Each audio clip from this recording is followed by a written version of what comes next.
Welcome to Saturday Q&A Live. How are you? Let me know if you can hear me loud and clear. Let me know where you're joining me from.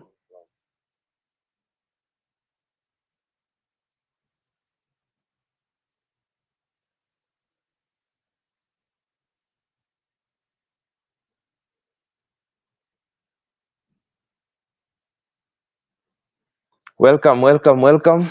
How are you? Good to see you. Good to see you. Let me know if you can hear me well. Let me know where you're joining me from.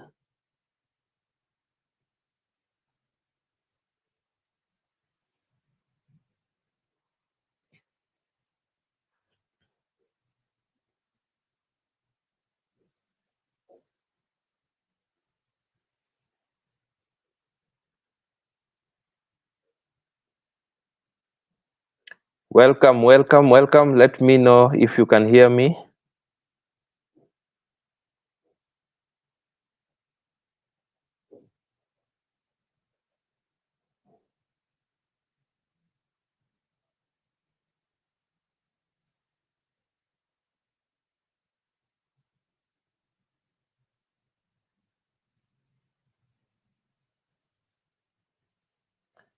A big welcome to all of us. Welcome to Saturday Q&A Live. Good to see you here. Let me know if you can hear me loud and clear.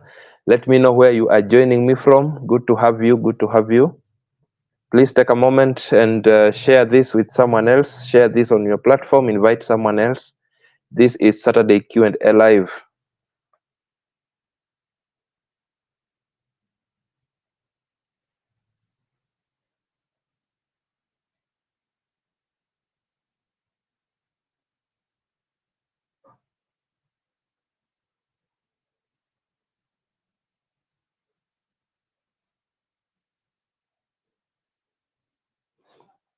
Welcome, welcome. Let me know if you can hear me well. Let me know where you are joining me from, even as we prepare to start. This is Saturday Q&A Live. This is where we gather to just ask and answer questions related to financial literacy and business development.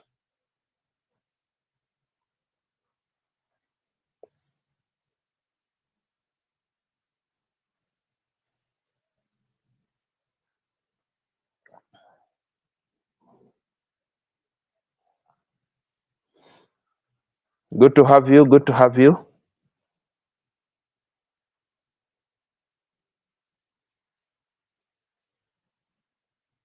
Let me know if you can hear me well.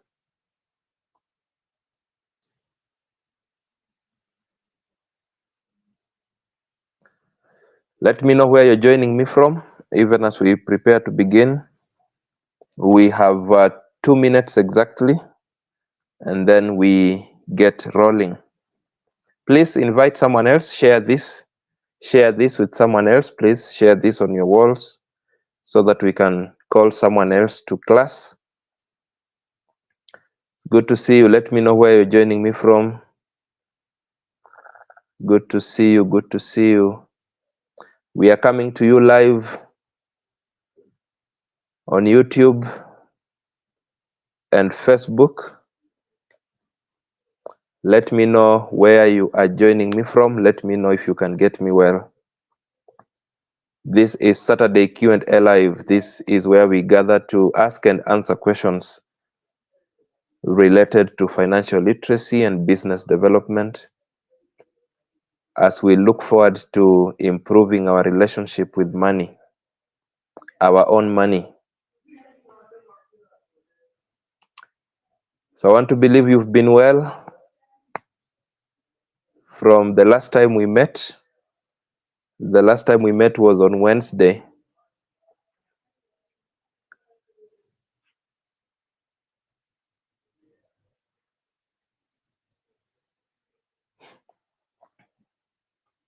The last time we met was on Wednesday.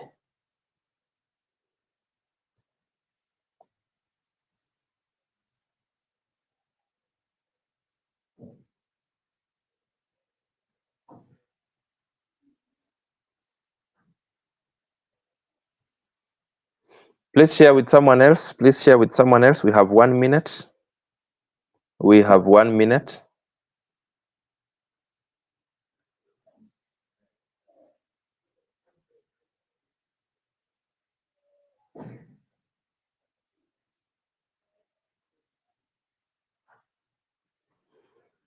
Keep sharing, keep sharing. We have exactly 1 minute, a few seconds actually, before we start. How has your week been? I hope you've been well. From the last time we met, we were here on Wednesday doing Wednesday Night Live, concluding the conversation on skills that pay. Skills that pay. We've been sharing a number of practical skills that pay. I was able to share with you a total of about 31 or 32 skills that pay.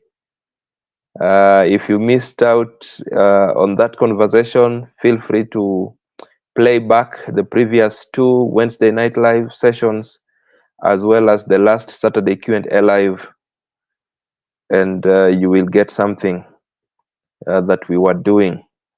Right, so we are here. A big welcome to each one of us. Good morning, good afternoon, good evening, good night, wherever it is that you're joining me from.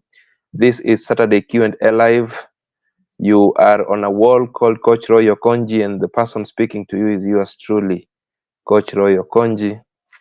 This is where we gather to talk about financial literacy and business development. Everything in the world of money, the good, the bad, the ugly, the interesting, and everything in between. So if your ears love hearing things to do with financial literacy, things to do with money, then you're in the right place. Every Wednesday, we pick a topic, we do justice to it, and every Saturday, we meet here to ask and answer questions. All those live sessions happen from 8 p.m. East African time. So good to see you. A big welcome to all of us. Let me just see who is already in the house. Feel free to let me know where you're joining me from. Henry Ogalo, I can see you from Yorkshire. Lukwago Solomon, loud and clear. Thank you so much. Good to have you here. Joining from Uganda. David Cecil Upele, I can see you from Valley Road. Continue letting me knowing where you're joining me from. As usual, we begin by looking at the highlights of the week. The highlights of the week. From the last time we met, a lot of things have happened. A lot of things have happened. I have a few highlights. Number one was an encounter that I had along the road. It was a physical encounter. You know, usually we have highlights from what we've been posting here. But I had a physical encounter. I was doing my evening stroll somewhere, and I ran into a scene. And this scene was a certain lady who was chasing after a man, shouting, and she actually caught up with this man, and she held this man by the collar, and she was asking this man for her money. Initially, I thought maybe it's some relationship that has gone sour, some spouses, some couple, you know, who have brought their dirty linen in the public. But as I drew near, I learned that the lady was actually chasing this guy for her money. Apparently, she is a business lady. She runs some restaurant. So this guy has been eating, and they've been recording in the book of credit, where you eat and they record, and then you repay later. So apparently, this guy had been eating for a while, and then at some point he disappeared. So he changed the road he uses. He no longer passes where that particular food kiosk is. And so this lady has been waiting for him, and I think she got wind of the fact that the guy was using a different road these days. So she decided to waylay this guy as he was coming from work. So she accosted him, and so she decided to, ask for her money in public. So it was not a very interesting scene. Of course, the guy was a bit ashamed, but the guy was also not really going to be cowed by that, because I didn't see him paying. Probably he did not have the money. But it's a weekend, so I bet she knew the guy had received some money, and so she was asking for her money in public. So that was a highlight. That's what debt will do to you sometimes. Sometimes you face public ridicule. Sometimes you face public humiliation. But it's good to pay what you have borrowed. And if you're not able to pay, it's just good to explain yourself. I don't know if you've experienced a similar thing. Let me know.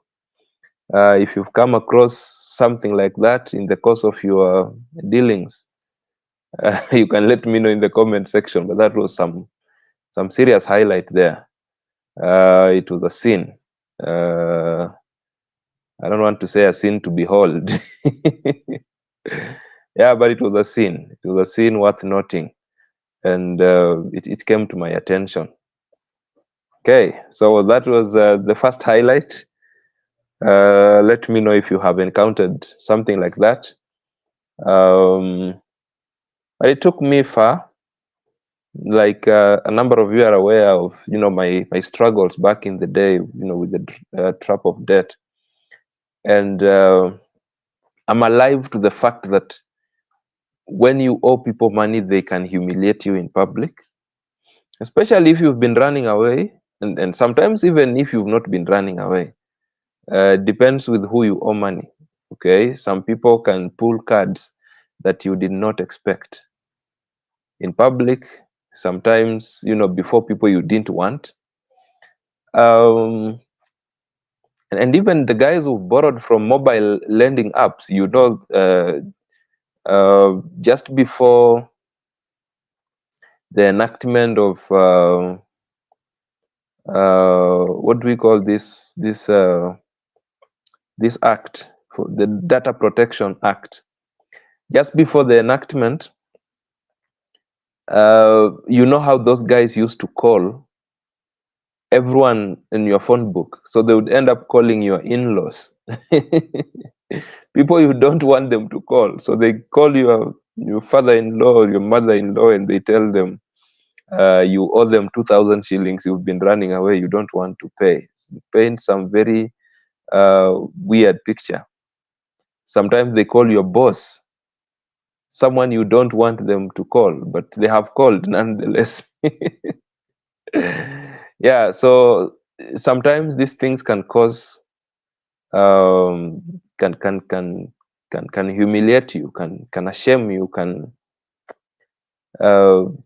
do things that you did not expect, things you did not anticipate in front of people.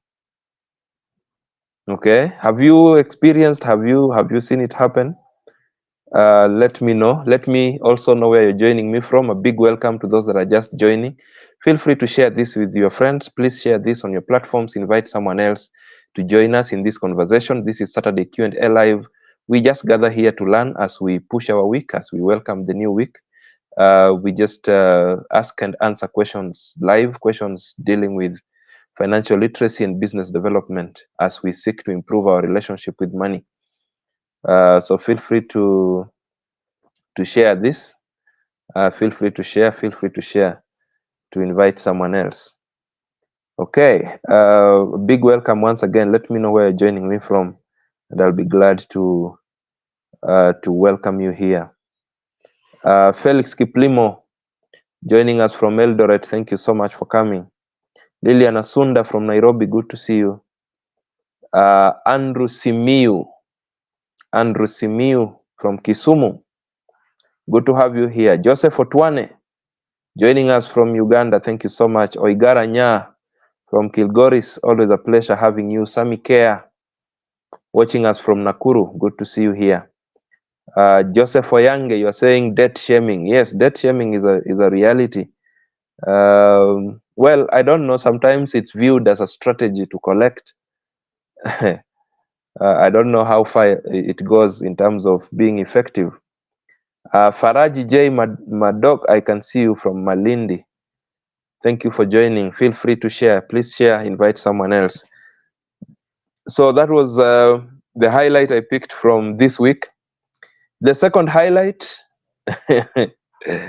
this one will be understood by my brothers and sisters here. And that was the highlight of Taptengele. I've been looking for where Taptengele is. If you know where it is, please give me the coordinates. I want to go to this place where we just press the computers and we get dollars. Apparently, there is some magical place in this country called Taptengele, where anyone goes, as long as you have a computer, you just need to press some buttons. We are still learning which buttons exactly, because I've seen very many of my friends trying to press buttons, but the dollars are not seeming to come. So if you know where Taptengele is, Felix, you can tell me. Probably it's near Eldoret. Let me know if you know where Taptengele is. Share the coordinates. Next time I'll be visiting, I would love to come and to come with my laptop. Let me know if we need a laptop or we need a desktop PC, so that I can also come and press and receive dollars. Apparently, that's all I need to do. I just need to get to that place with my computer, press it, and go home and get dollars. If you know, you know. So, guys, let me know where Taptengele is.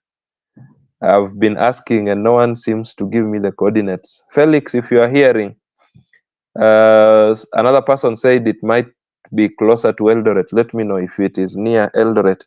Let me also know if you've succeeded at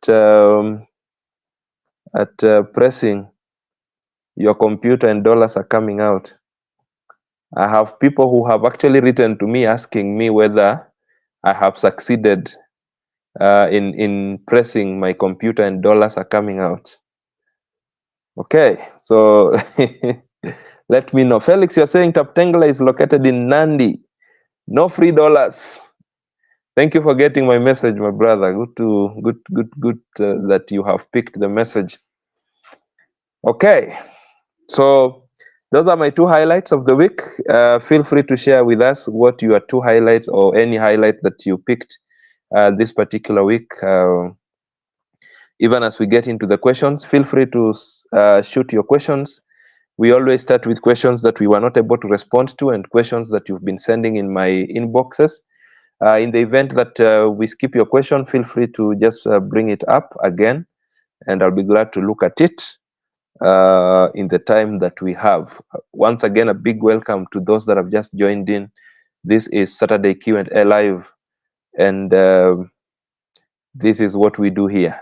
Every Saturday from 8 p.m. East African time, we just gather here to ask and answer questions as we seek to improve our relationship with money. Joseph Oyange, you're saying, I know someone who took his life after he was humiliated by some repossession officers of an asset finance company that you used to work for. Thank you, Joseph, for sharing that. These are realities on the ground. It has come to my notice very many times of people who have actually taken their own lives, either because they've been threatened with an auction or because they have actually faced an auction. I don't know, but allow me to tell you this, that there is something I learned some time back, and that thing has been very liberating. It might also liberate you. I've also shared with very many of the people I work with in the one-on-one coaching sessions. Some years back, I learned something, and it came later to work in my favor, and that is the thing of not attaching sentimental value to material possessions. Okay, I want to own them. When I'm owning them, I feel good. They're mine, yes. But sometimes you can lose them, especially if you got them on credit or if you have used them to secure credit. You could lose them. So if you are very much attached to them, it can cause you trouble. I have been in situations where people have suffered stroke because they're trying to hold on to what they cannot defend any longer. You know, you used to have means to repay for a property. Now you don't have the means. You lost your job or your business collapsed. The lender is coming. They are pushing. You've tried to defend it, but you see debt is repaid using money, and so you don't have money. Some people end up even selling whatever else they had as they try to salvage this property that they are attached to.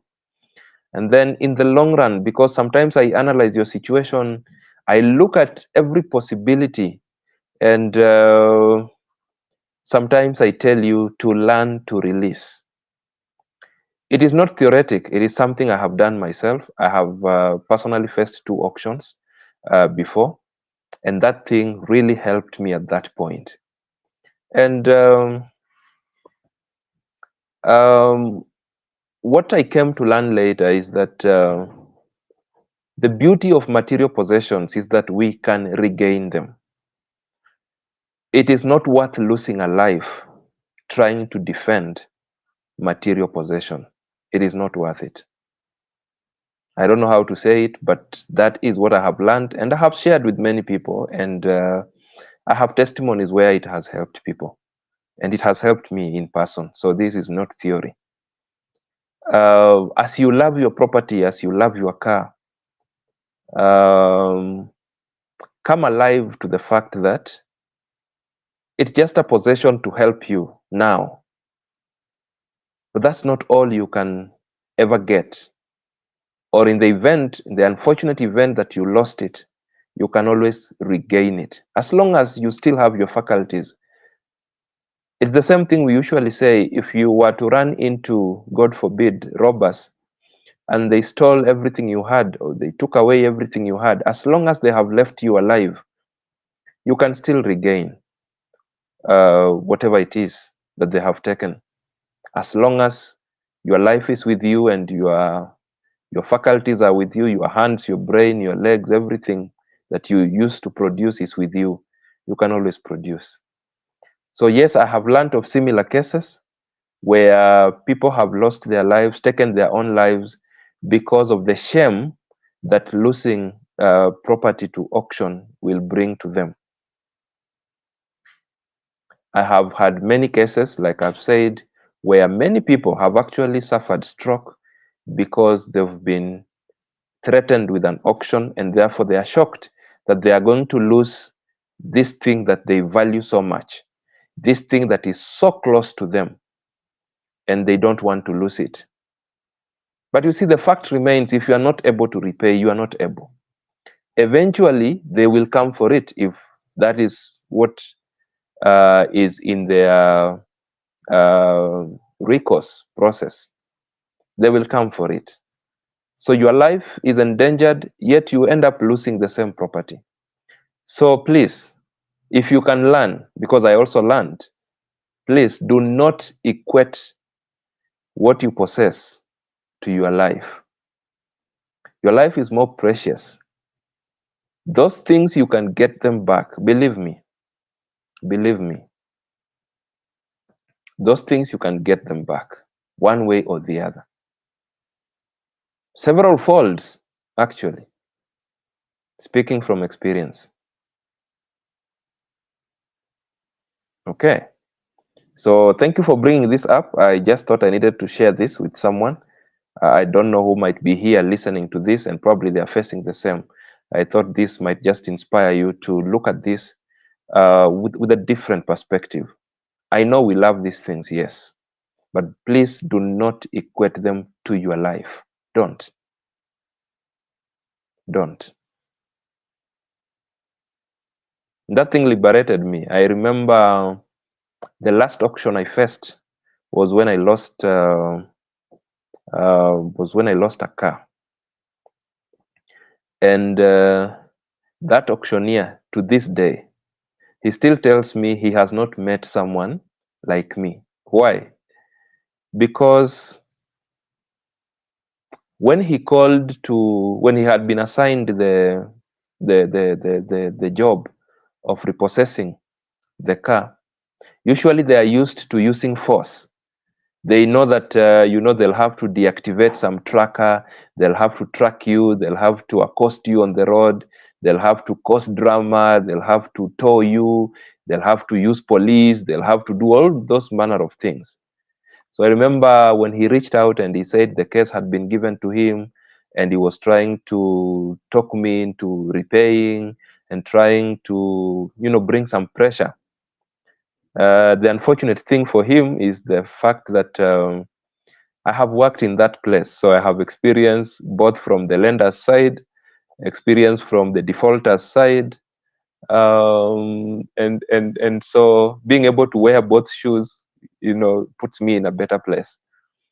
So I listen to him and I tell him, boss, don't worry. I am a different kind of customer.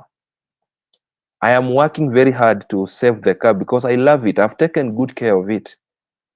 And I've done that for all my cars. Recently, I was talking to someone I used to work with very many years back, and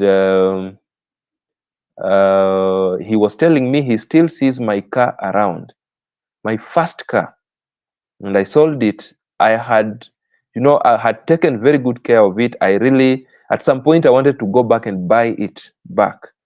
It has changed hands several times, and at some point it went into the hands of someone who was a bit reckless, and I remember wanting to go back and rebuy it.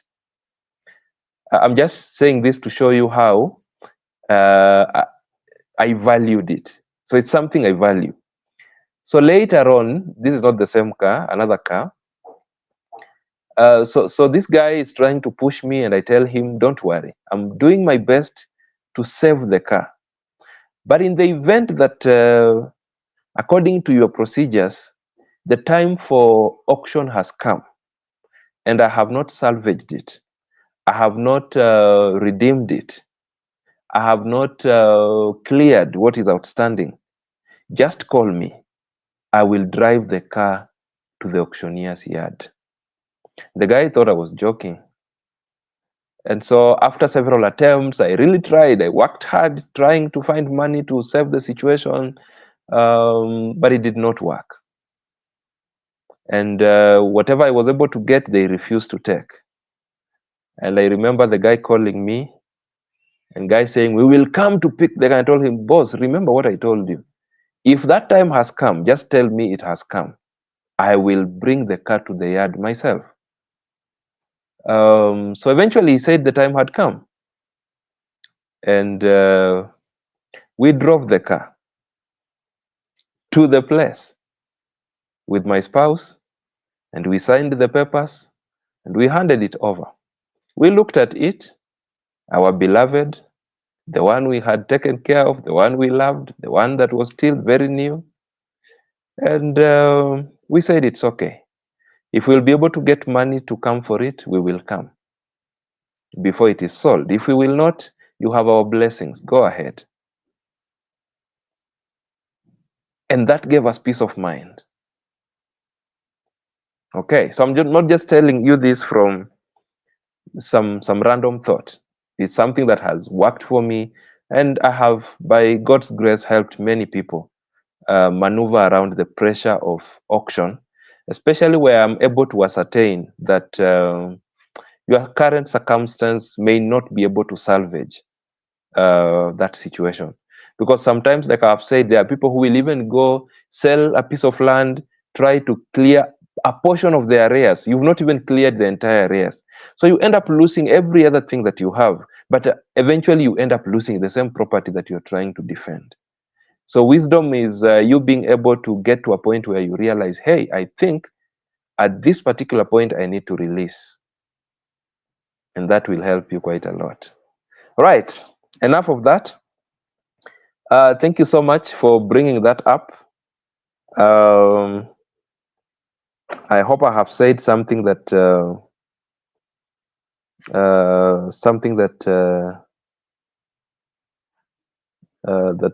that helps.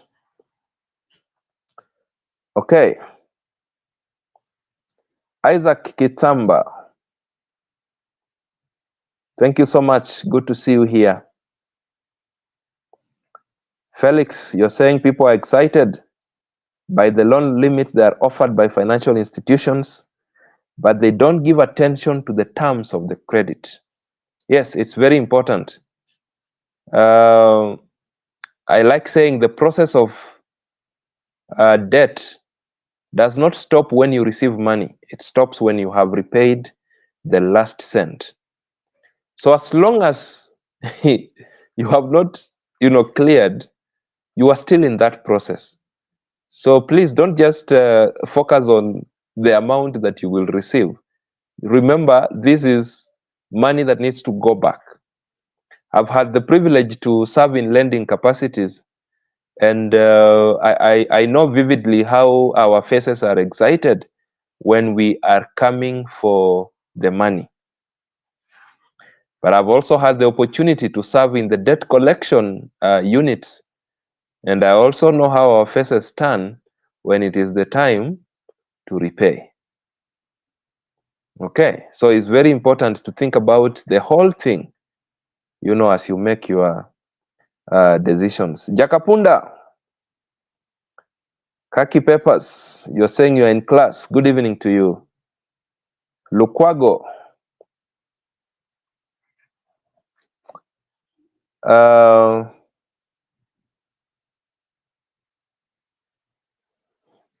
you're asking experience in giving relatives capital to start their own businesses as a way to reduce their financial liability on you. Lukwago, I can hear you. Yes, this is something that also happens quite a lot. Sometimes in our African context, we will have situations where we are supporting our siblings, we are supporting our relatives, we are supporting people.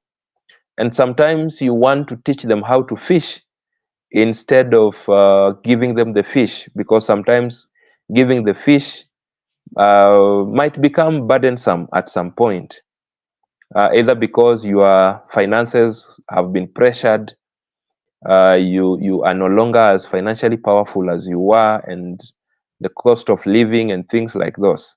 So you would want to cushion yourself and say, let me equip this person, let me give them some money to do some business, so that they can be self-reliant, so that they can also probably support others and help you. That's a brilliant thought.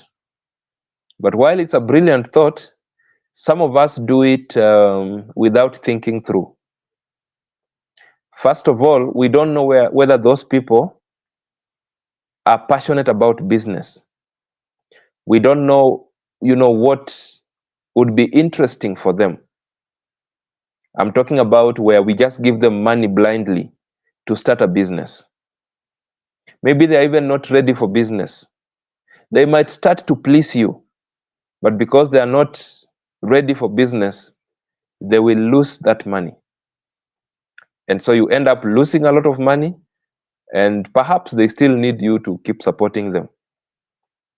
So yes, I've also been in situations like those. Yes, and I remember we lost quite some money at some point.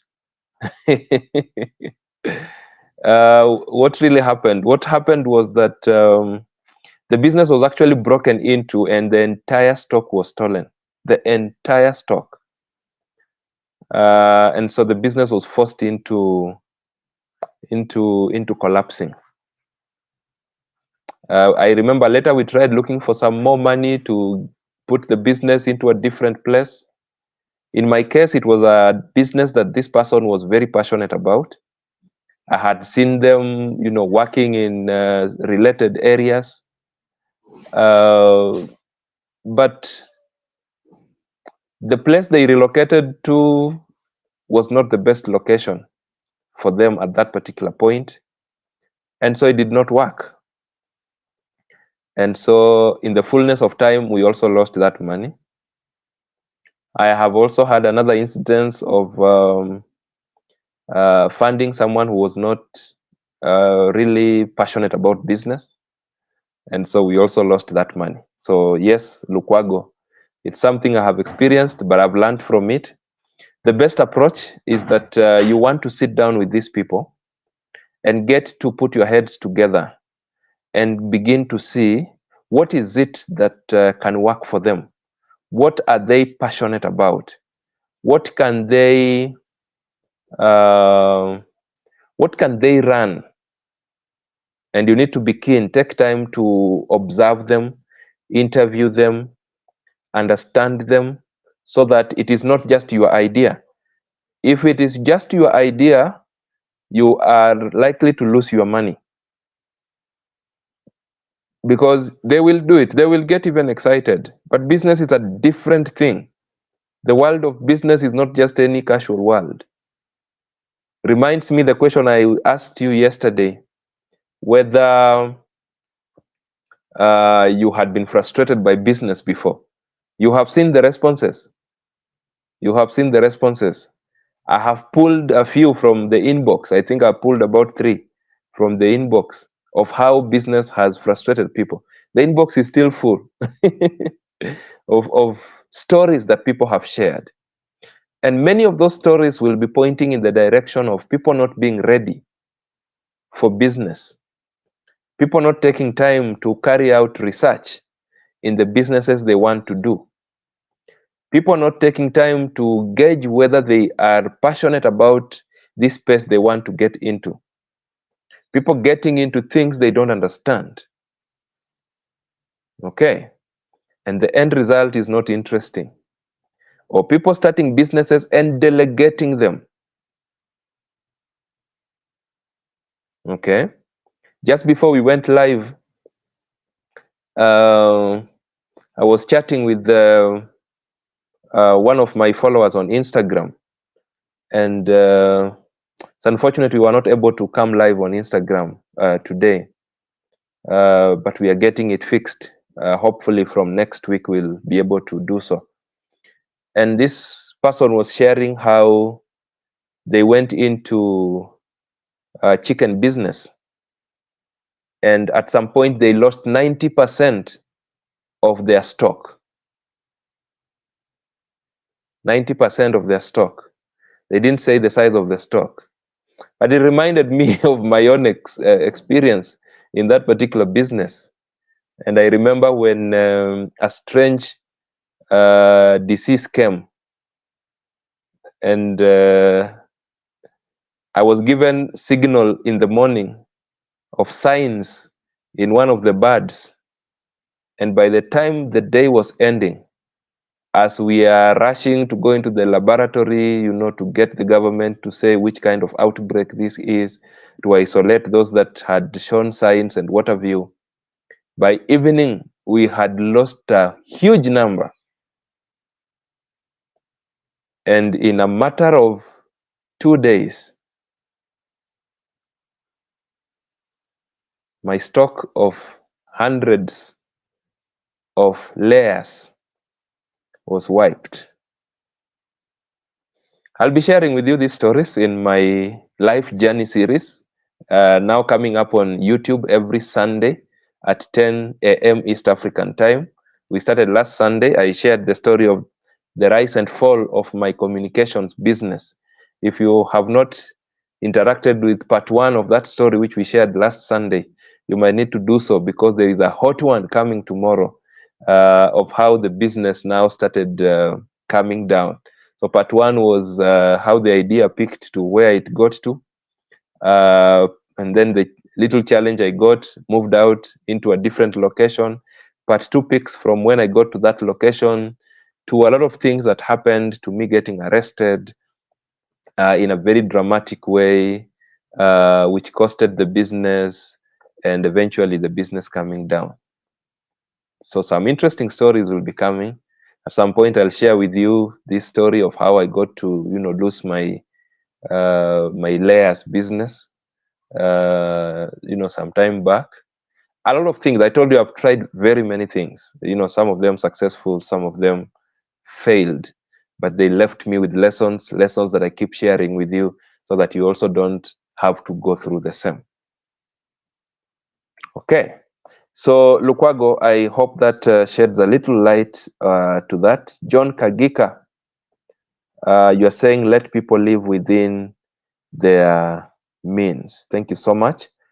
Duke Manyange, you're saying you will prefer to take a loan that you can be able to service without being strained financially. Good point. Good point. Dennis Siatiho, my brother, good to see you. Good evening to you. You are following keenly. Calvin Sagutu, what is your experience dealing with repossessed cars? I don't know which experience you're asking, whether you're asking the experience of buying cars that were repossessed, or repossessing people's cars.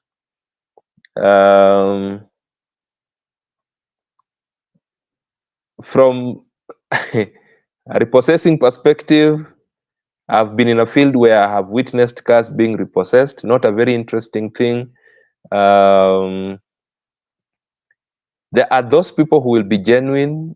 You will repossess the unit and find it in sound condition. Like when I took mine, it was in pristine condition, still new, just serviced, working perfectly well. But I remember some time back, we would go to repossess vehicles, and people would drive, and this was very common with lorries. You track this lorry, and the lorry is finally found in some forest somewhere, and the guys have driven the lorry, dismantled it, taken away the engine or the gearbox or whatever it is. So you find a shell. So you get to tow it, or they've picked some vitals from it. So sometimes whoever will come to buy, if they are not keen in properly inspecting whatever they are buying, might end up also buying a shell. So it can work both ways. And now I'm speaking for someone wanting to buy a unit that has been repossessed. So for example, the person who bought my unit bought a clean thing. This you can take to the bank, a clean thing. But the person who buys a unit that we found on top of some stones, because the tires have been taken away, or the engine has been vandalized. Locally here we say kukopa ni harusi, kulipa ni matanga. It's easier to borrow than it is to repay. So people begin to feel the pain of repaying when it is the time to repay. So some people, when they realize that, hey, they can't sustain the unit, so it will have to go, some people choose to vandalize out of anger, out of frustration. They choose to vandalize so that whoever will get that particular unit may also suffer. So yours is to be keen. If you want to buy a unit like that, please try to be keen, inspect what you are getting yourself into. And many times vehicles will always not be what you see on the outside. Some units look very nice from the outside, so they look very nice from far, but they are also very far from being very nice. So take your time. You can land a deal, get a car through auction, a very good car, but you have to be keen in getting to analyze the unit that you want to get yourself into, so that you also can gauge value for your money. Okay, so that would be my my comments on that. Okay, let me see what else you have said just before I answer a few other questions that had come.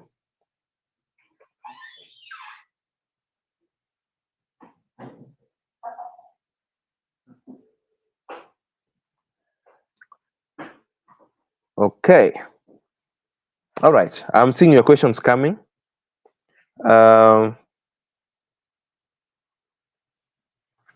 So let's answer a few more questions. I'll be coming back to the messages, to the comments section again. There's a question here from the inbox.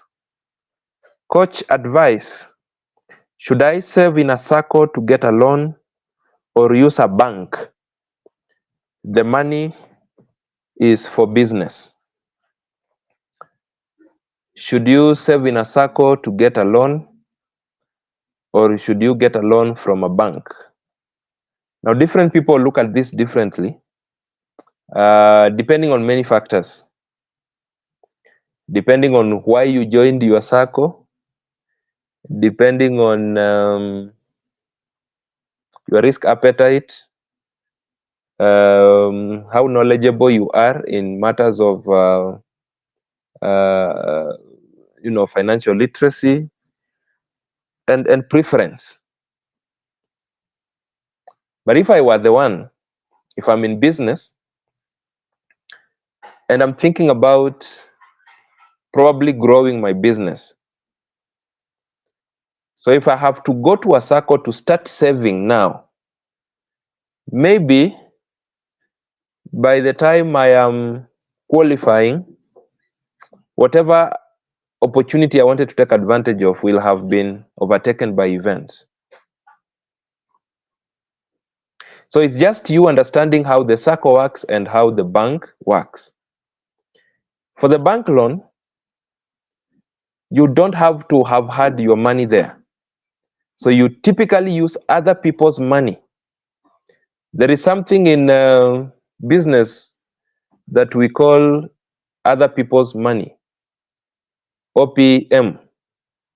So if you can learn and master how to use other people's money, it becomes a quick catalyst to wealth creation. Because you are in business today, there is a need. You want to boost your working capital. You want to expand. Okay? So the bank will give you money without requiring you to deposit, to have some money sitting with them. The SACCO requires you to have money with them. Then they give you several multiples, mostly 3 times your current savings for most SACCOs as the common normal development loan, as it were. So one, do you have the money to save to wait for the SACCO loan? Then there is the argument of the cost, because SACCO loans have interest rates that will be cheaper, or will appear to be cheaper compared to the market rates, the commercial rates. But the commercial rates are the way they are because they are not holding any of your money. Okay. So from where I sit, if I am taking a loan to take advantage of an opportunity, if I'm not in an existing SACCO, then I will opt for a bank loan. One, because it is not calling for any money from me. It's just using my banking history, my ability, and so on. But maybe if I was already in a SACCO and I have the SACCO as another alternative, because in business, I like saying it is good to have credit, potential credit facilities in waiting.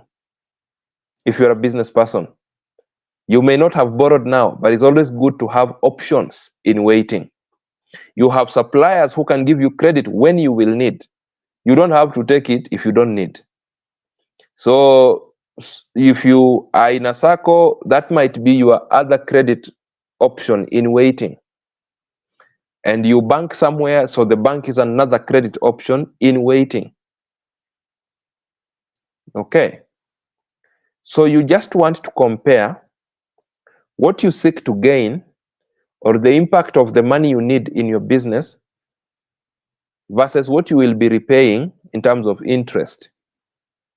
And then you also now look at this other requirement of you having some deposits with the SACCO for a certain period of time before you can access the loan. So if you're already existing, then that might be an easier option for you, because the SACCO also doubles up as a savings vehicle. Because of the condition that you need to have some money with them before they give you the facility, forces you in a way to save. So you will be hitting two birds with the same stone. But if you have not built that already and you have a need today, then the bank makes a lot of sense, because you are purely using other people's money. That means your own money, if you have, can be directed into other things that might bring more value to you. Okay, someone is asking, Coach, what is patient debt? There is a video I shared here, I think yesterday, but one or the other day, and I was saying, if you must borrow to start a business, then I gave two conditions. One, make sure that you get patient debt. Patient debt is debt that can be patient with the business, give you some time for the business to pick, give you what we would call grace period for you to nurture business. Remember, businesses are not born and they balloon overnight. They go through some process. So sometimes we take a loan to start a business we understand nothing about, and that's why many lenders shy away from lending to startups, because it is a big risk, okay, to them. Now, if you took a typical bank loan to start a business, 30 days later, they want the first installment. Maybe by that time, you have not even finished executing or putting together the business. Or two, the business has not even given you money, made profit or revenue that can even repay the loan.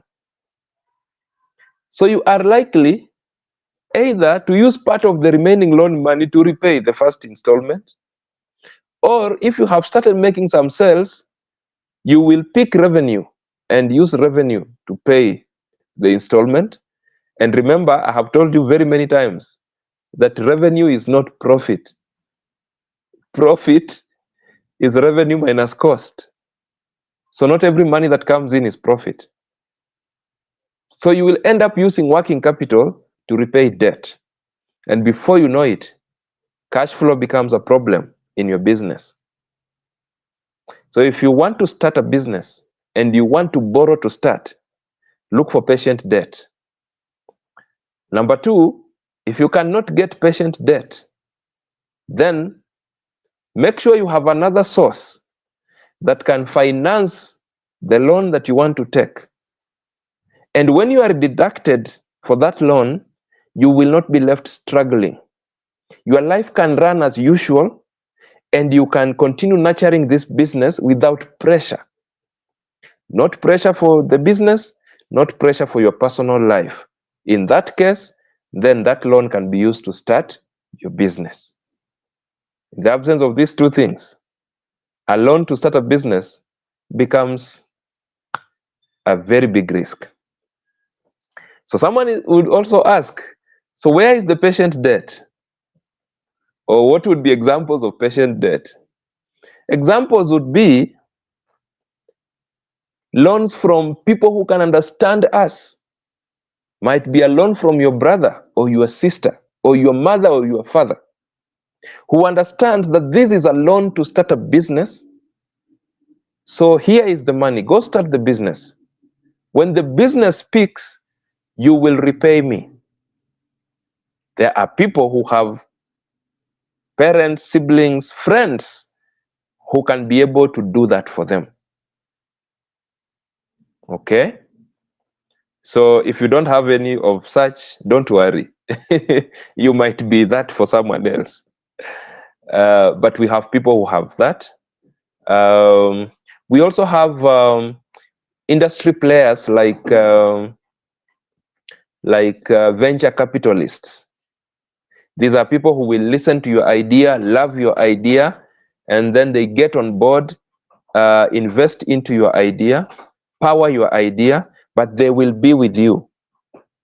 They become part of the business. They also offer coaching, mentorship. They've been in business. They want to work with you in the journey of building your business. So for a moment, you will incorporate them to be part of your business because they are journeying with you. They want to make sure the money they are pumping into your idea is not being misused. The money they are pumping into your idea is only getting out to go into business activities. And so they will be with you until the business has gotten its own feet. And then, based on how you will have agreed, then they start taking their share as they sign out and they leave you with your business. Okay, so that is patient debt, because they don't become permanent owners of your business. Business is financed by two things: debt or equity. Equity is, what you would typically call your capital into it, the owner of the business. So it's either what the owners have put into the business or what you have borrowed. So if someone comes and injects money, but they have an exit clause that when the business gets to this level, this is how we get back our money and something on top, because they're investing. Then they sign out. So it's like they have lent you money, but they have come to help you build the business, and then they will sign out and you pay them together with whatever margin, and they leave you with your business. So that is a form of patient debt. So those forms are not very many, but they are there. So beyond that, and beyond those two options, be very careful about borrowing to start a business. Right. I'm signaled that our hour is dying. Don't worry. As usual, those that we are not able to answer today, we start with them next time. But there's a question here. Coach, I am an upcoming life coach and optimistic to grow my skill. How can I start? I am not financially stable. To convince some people of my calling.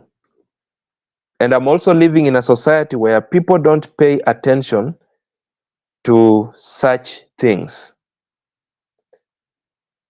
I am a teacher by profession. There are a lot of things highlighted here. This is a very big message, rather. But this person wants to become a life coach.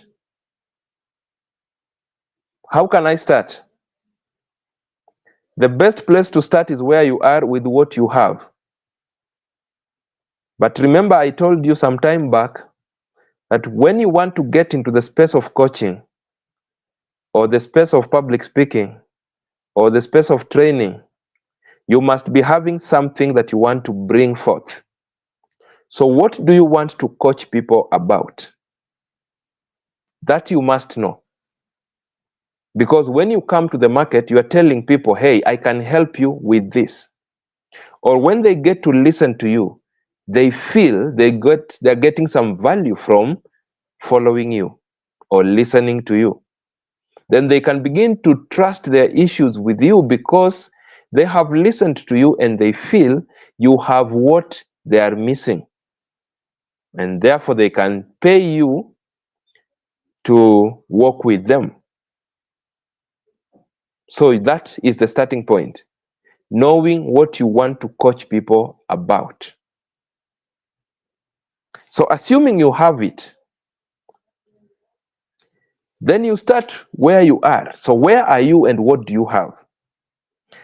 Because my attention is also captured by the statement that says, I am not financially stable to convince anyone of my calling.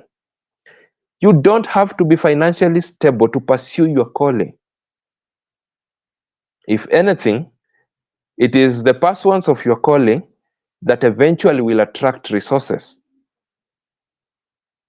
Unless you want to do coaching in an area where for the coaching to work, you really need to invest in, I don't know which kind of platform that calls for a lot of money. But if it is where people reach out to you, you have a conversation with them, you guide them on how they can excel in whichever area you are coaching them in, then you don't need to be financially stable, because you are offering a solution. You are not offering money. Okay, so you just need to work on your skill, work on your confidence, learn about how coaching is done.